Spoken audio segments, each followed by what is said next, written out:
Pemerintah Kota Pontianak menargetkan ke depannya ada sistem pengolahan sampah, sehingga sampah yang masuk di tempat pembuangan akhir atau TPA tidak lagi ditumpuk.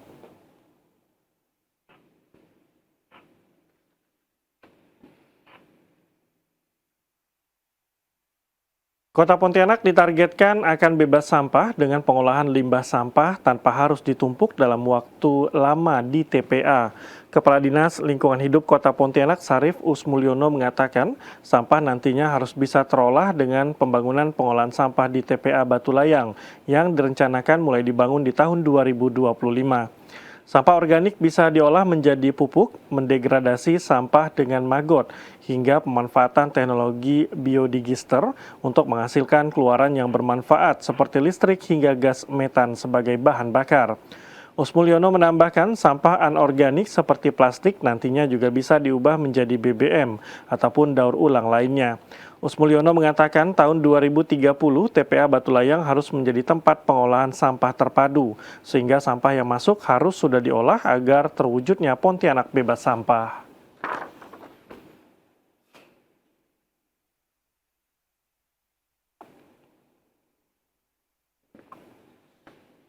Ya, kita lagi mengusulkan dana di pemerintah pusat dengan dana yang disebut dengan LSDP.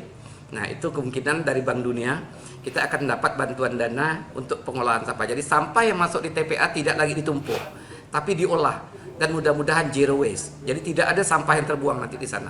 Tahun 2025 tidak boleh ada pembangunan TPA baru. Jadi kalau ada satu daerah baru nak bangun itu tidak diizinkan.